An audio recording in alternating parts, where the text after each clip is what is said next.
Sebastian. How are you? I'm doing good, and how you doing? I'm good, thank you. I'm not in my office today. I'm here in a hotel, so that's why I look like I'm in a hotel. Oh, yeah. Thanks for willing to do this. Absolutely. Thank you for your patience and for waiting. Good. Before we begin, I know we're already recording. What I have about 20 to 30 minutes. Will that work? It's okay with me, because after all, I do it with a lot of voice actors such as Tara Platt, Christopher Corey Smith, and even Steve Staley and others. Excellent. Alrighty. Well, here I am. Ask away. Yeah, I was hoping for you to say that, but tell me, how is it like being a voice actor in many animated shows? Well, it is my job, like anybody else who goes to work. I go to work every day and I really love what I do. So I just feel the joy every day of getting to do what I love to do. Um, and I know it's a field that a lot of people want to be in, and not everybody gets to be in. So I feel very fortunate, and it is super fun. I see. So this is what you like about being a voice actor, which leads me to the one most important question. How did you get into voice acting? Well, another good question. I'm sorry, I'm moving this so I can set it a little higher. It's okay. Thank you. Um, I got into voice acting um, through an unusual channel. I was actually, after I finished college at UCLA, uh-oh, I might sneeze. Hold on. Nope, it's okay. After I finished UCLA, I was supposed to go to medical school, but I did not want to go to medical school. I wanted to continue singing and playing my guitar and writing songs because that is my passion and what I love more than anything. And so I moved to Nashville. I moved to Nashville to be a country singer. And I started getting jobs as what's called a session singer when they hire you to sing for commercials and such. Only I only got hired to sing in the voice of a little kid. They didn't hire me to sing like a grown up, even though I was, I was 27 years old. So one thing led to another, and I ended up doing other acting jobs. I had always done acting when I was a kid and in high school, in college. So I did a play at a giant theater there, and somebody saw me and connected me with a group of people that did a lot of movies. And one of them, I was standing in. I don't know if you know what a stand-in is. I was just a new actor trying to do what I could do. And I was standing in for some of the boys on a movie called Ernest Goes to Camp. And one of the moms of the boys said, "You should do voiceover." And I didn't even know what that was. But she gave me some names of casting directors who did cartoons. And I sent them my cassette. Way back then, we had cassettes that we did our demos on. And Jeannie McSwain liked my demo and told me if I moved back home to contact her. So I moved back to Los Angeles and contacted her, and she helped me get an agent. And that was ICM. And I started working right away as a voice actor. And I've just been doing that for the last 30 years. I see. So this is how you got into voice acting, because of the experience you had over the years since you've been wanting to be a country singer. Yes, yes. And playing guitar and knowing how to work a microphone. And also, I had a job after college that I was a receptionist. It really taught me a lot of business skills. And voiceover is a business. You have to know how to communicate, how to write letters and emails, and how to gain contacts. And it's a business.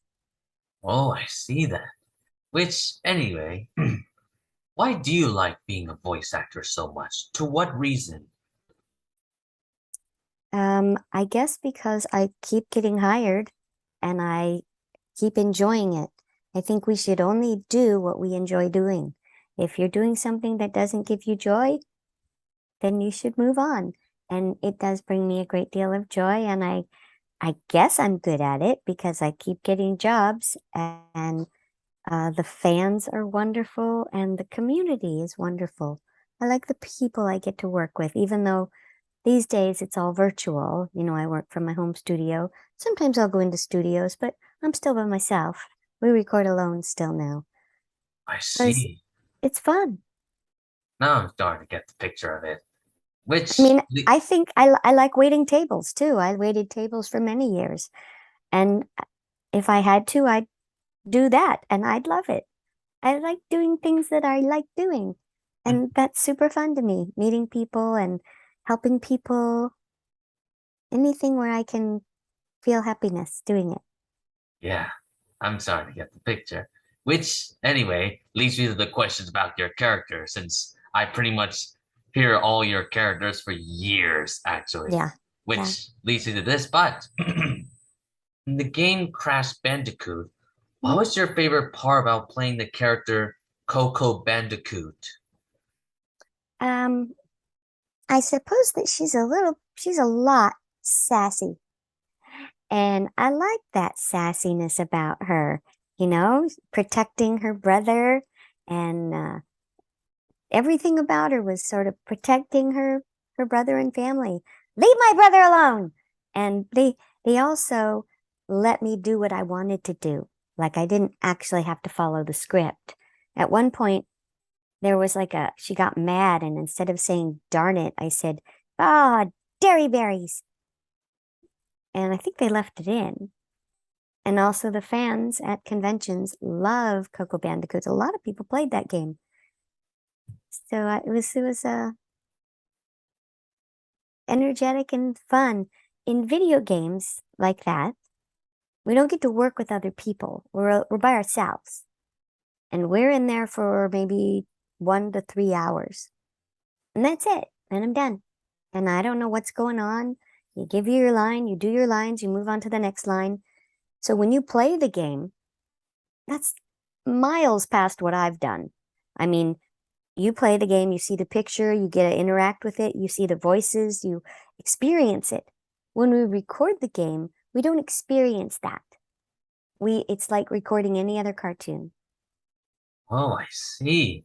That's what you liked about playing that character, Coco Bandicoot.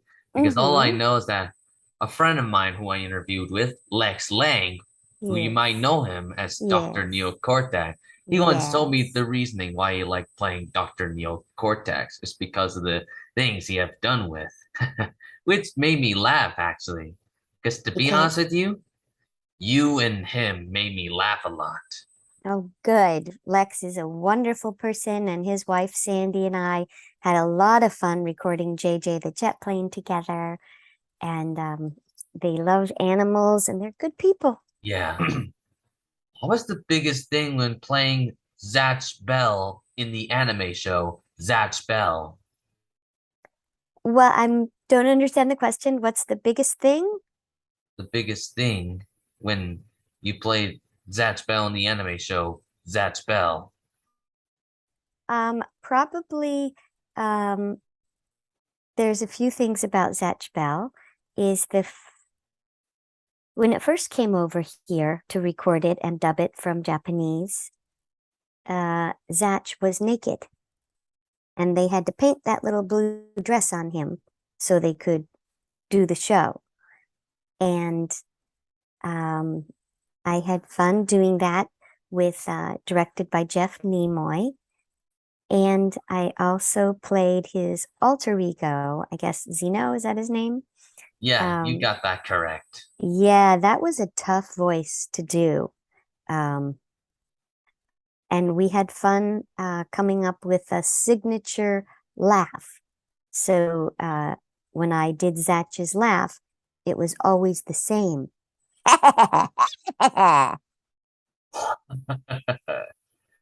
Oh, And I think a lot of fans were um, a little put off that I guess there were more episodes to do that we didn't do. That I had no control over that, of course. oh, I see. That's what Yep. you, so that's the thing about playing that character. Because all I Yeah. know is that I watched that show back in 2005, you know? Yeah, And I yeah, yeah. must say, you are very impressive of playing that character since you've gone to anime a lot. Which Thank you. which me to leads me to a question about one of your other anime characters, but Mhm. what was the best thing about playing Diana in Sailor Moon?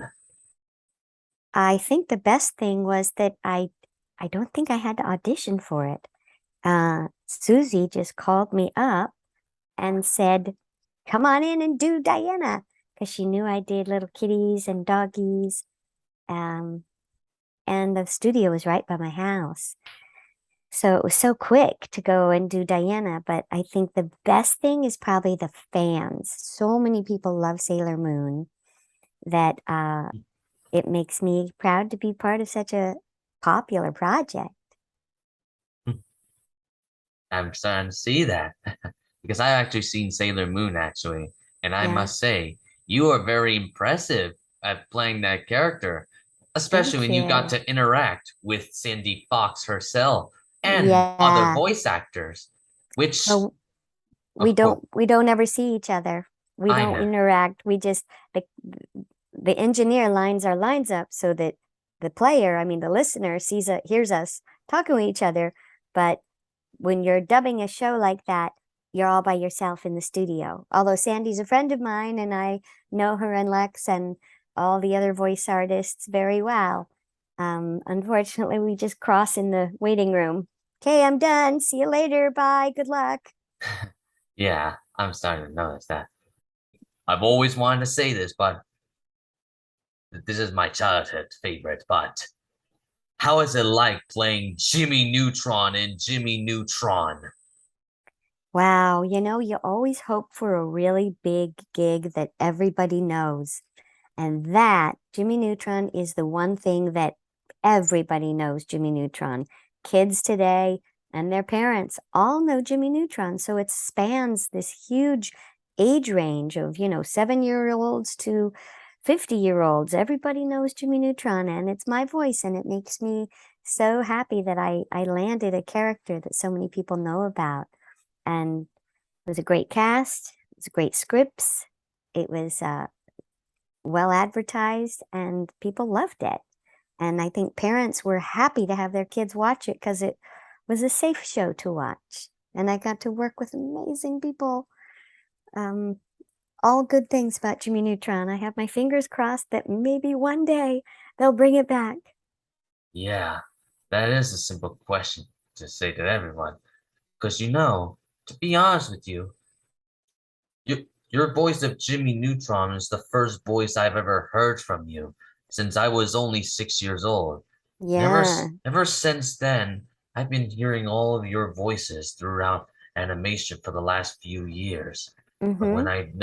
when I discovered your face, I had thought to myself, one day, if I ever meet that voice actor of Jimmy Neutron, I will want to ask everything. Ah, well, here I am. Here's your chance, Sebastian. Ask me all your questions. Yes, that's right. But anyway, Yeah, what was your favorite thing about being in the show Victor and Valentino as Coco? I think that I only had to say one word. The whole script was just one word.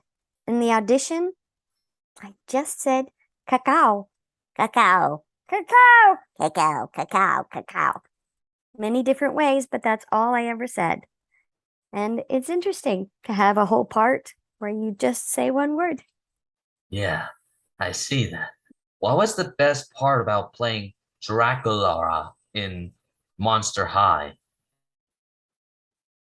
Um, well, that was super fun. I got to do a sort of a Transylvanian accent and have a very high voice and speak very fast. So it was a great little show. Yeah, they did a whole lot of different kinds of episodes, and the cast was great. And that was back in the day when we got to record together. I liked recording together. That was fun. And Oh, having all the dolls, they made a lot of cool dolls. Yeah, that was a fun show. oh, I see. Because all I know is that a friend of mine who I interviewed with Sally, as I may, Saffioti, yes. yes, who I interviewed with, Mm-hmm. she told me a lot about Monster High, and I must Uh-huh. say, she had a very good time Yeah, working we with had so you. much fun. Did great with you, Aaron Fitzgerald, Steve Staley, and others, you know? Yeah, and Kate Higgins, and it was a really great show. We loved doing it. Yeah, I wish that it was still going on with me. Yeah, I was hoping for you to say that actually.